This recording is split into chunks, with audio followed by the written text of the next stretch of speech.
Consciousness is the gift of life. It's the wind blowing through your hair. It's the sunset in your eyes. It's the feeling you get when you listen to music. AI can simulate, but it can't experience. Will AI one day be able to think and feel just like us? Today, we're going to embark on the journey and explore what makes us human.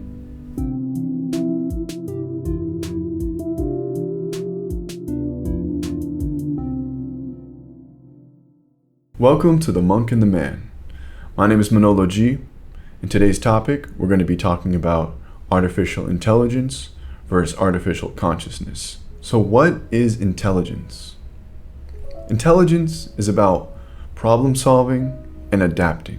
When we think about intelligence, we got to think about the different types of intelligence. We have logical intelligence that involves reasoning and analysis. Think about in chess. It can use logic to beat you. Another type of intelligence that we can talk about is emotional intelligence. The understanding of emotions and how to use them at the right times, in the right moments, in the right understanding. Another aspect of intelligence would be creative intelligence. Are you able to have original ideas, innovate, take the information that you already have, then apply that in a way that is bigger than the sum of the information, to be creative. There's also spatial intelligence, which involves visualizing objects in space and seeing how things are. But when it comes down to the core of what intelligence is, it's really about taking information learned and applying that information. Think of it as a toolkit. You're able to have the tools that you need and then use those tools to solve the problem.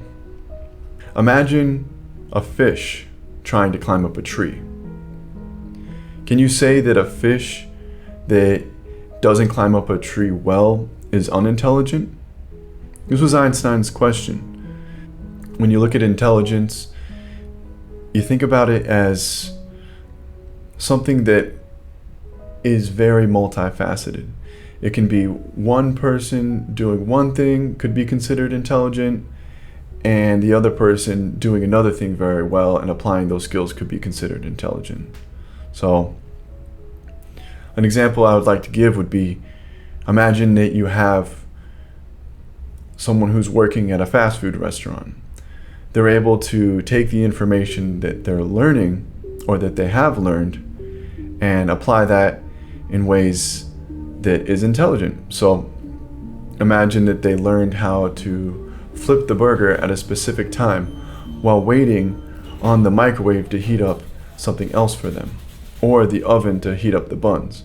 If they can put all that information together quickly and apply it in a way to make a new burger completely, then I believe that can be considered a form of intelligence. Whether we're talking about rocket science, math, emotions, creativity, it's really important to realize that intelligence is just not a fit-one-all type of thing.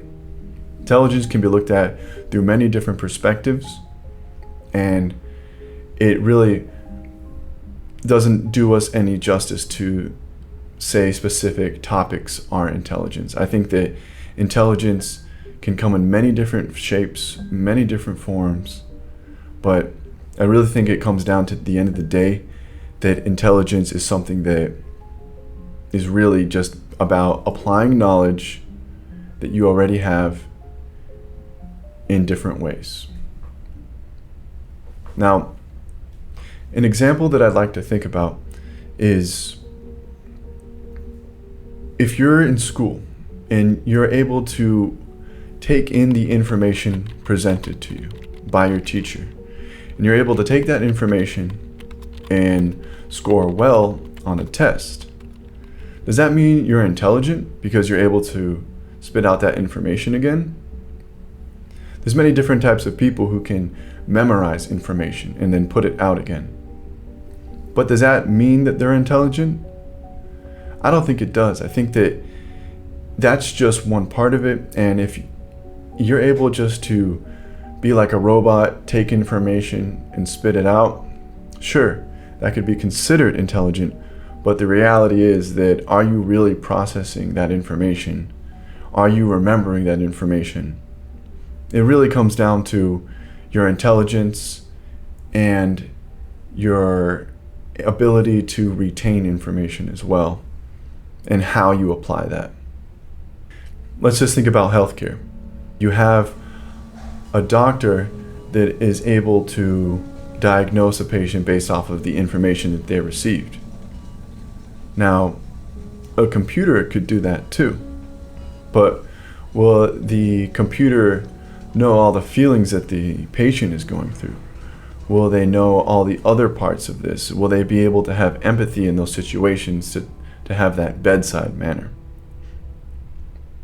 That's where intelligence and consciousness meet. AI can analyze data, but it can't understand it. It can't feel it. It can't have the consciousness that we have as humans.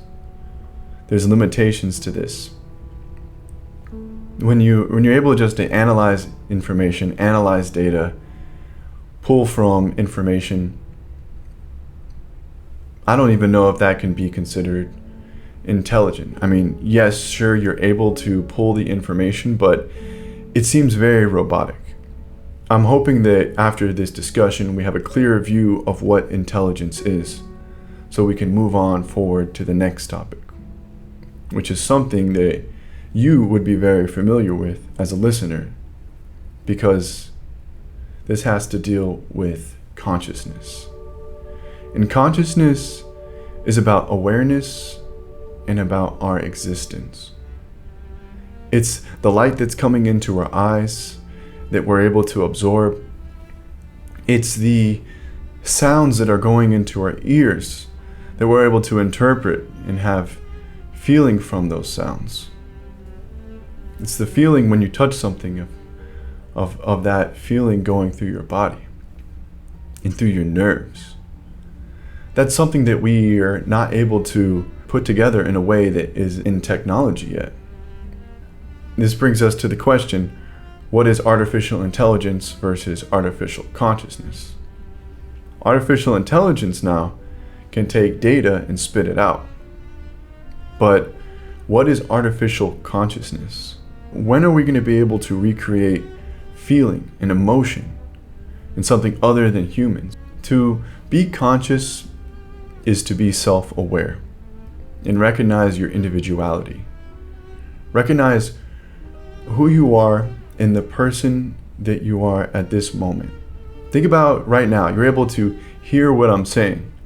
You're able to understand the words that are coming out of my mouth, and you're able to process that, and that could make you feel who knows what types of ways. That's exactly what consciousness is. It's more than just information and spitting it out. It's something more beautiful than that. Some people can call this qualia, which involves our experience of this reality, our personal feelings on this reality. Consciousness is what gives life meaning. Without it, we wouldn't have any of the things that we have now. So imagine a life you're not able to see. Imagine a life you're not able to hear or to feel. Would you be considered alive if you didn't have any of your five senses? I don't know if you would be, because what are you experiencing? What are you remembering? And I think it would also depend if you were to have that experience first in your life and then have it taken away from you. For instance, if you're able to see, you're able to hear, and you don't have that anymore, you can still pull from those memories to imagine things. But what if you never had a sense of sound in your life, or you're never able to see light or colors, never able to feel anything? Then I don't think you would be conscious. And I think that's where consciousness stems from. It stems from our senses. But that's just my thoughts. There could be different parts of consciousness that are completely out of the realm of our understanding. Just think about yourself now. and just be aware of your own consciousness. Take a snapshot of what you're bringing in through your eyes, through your ears, through your feelings, and realize that can't be replicated artificially.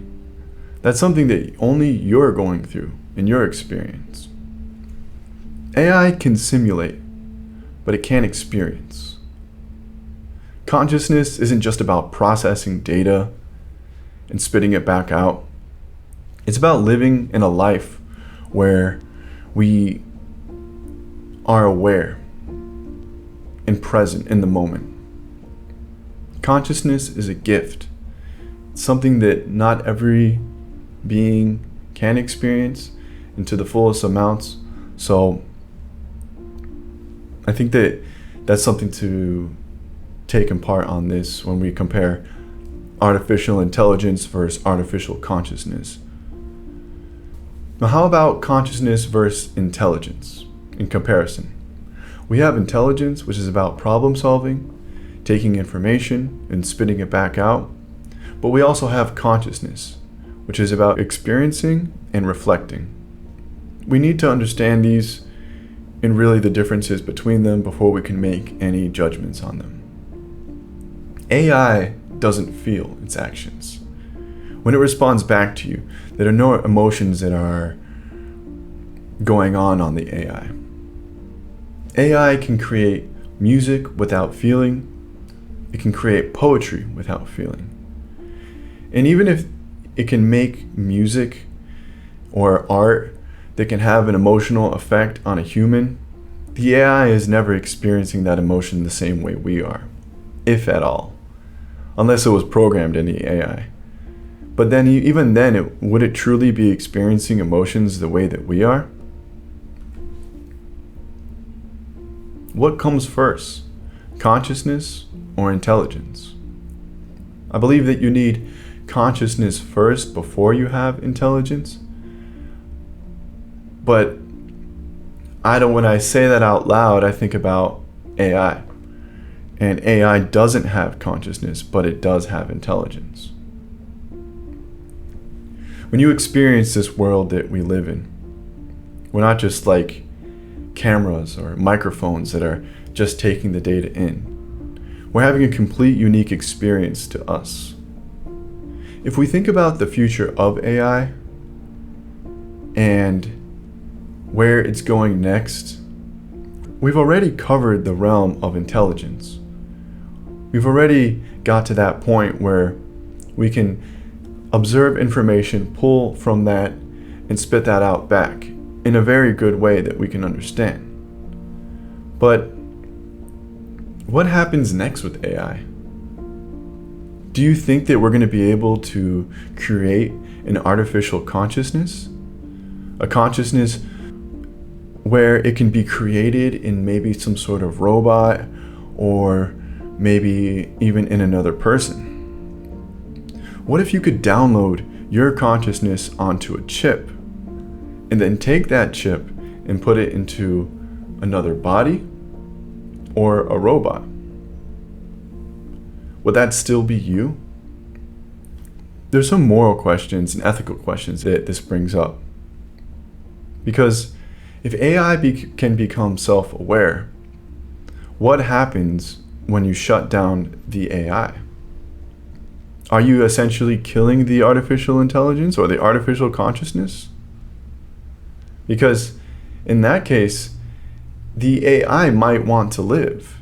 The AI might not, or I keep saying AI, but the AC might want to live. The artificial consciousness might want to keep going.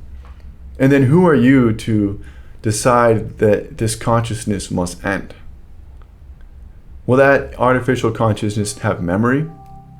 Will it remember who turned it off or who killed it? And then will it have emotion of resentment? Those are going to be some questions that need to be brought up if we bring in artificial consciousness. Just thinking about other parts of artificial consciousness.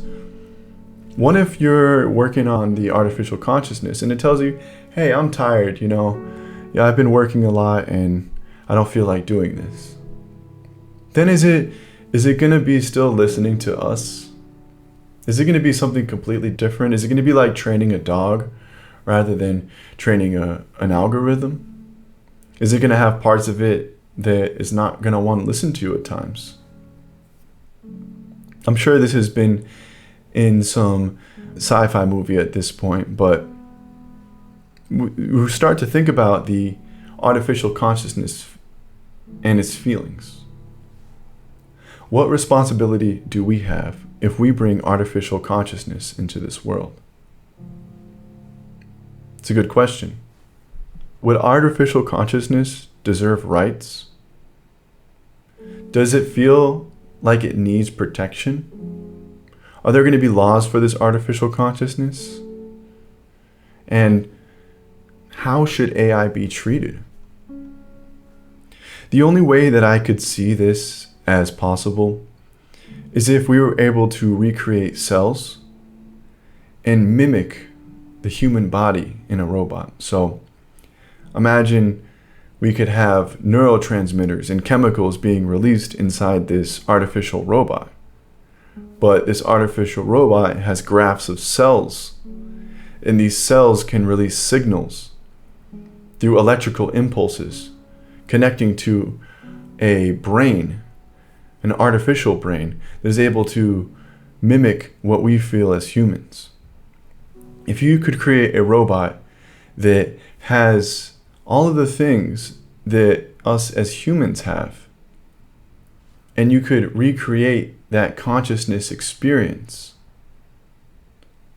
that would be amazing. It'd be a little scary too, to be honest. But that's the only way that I could imagine doing it, is mimicking what we have right now and then using that to create the consciousness. Consciousness is the gift of life. It's what we experience on a day-to-day basis. It's the wind blowing through your hair. It's the sunset in your eyes. It's the feeling you get when you listen to music. It's something that is very special and very individualistic to the person experiencing it. So don't take it for granted.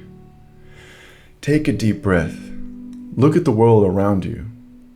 Know that this experience that you're experiencing is something beautiful and unique. And no one's going to experience it the same way that you are.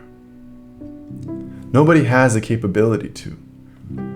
Nobody has the genes that you have and the experiences that you've been through. What you experience is going on up here. Artificial consciousness can replicate it, but it's never going to be you. It's never going to experience the world the way that you do. These are just thoughts about intelligence and consciousness and how it relates to us in a modern world. I'm hoping you enjoyed this, and if you did, go ahead, leave a comment on the bottom, or you can subscribe so you can hear more of these things. And if you leave some questions into the comments, then we could go back to those questions, make more videos off of that, and I'd be more than happy to answer your questions. As always, I hope you enjoyed the content, and I hope you have a great rest of your day.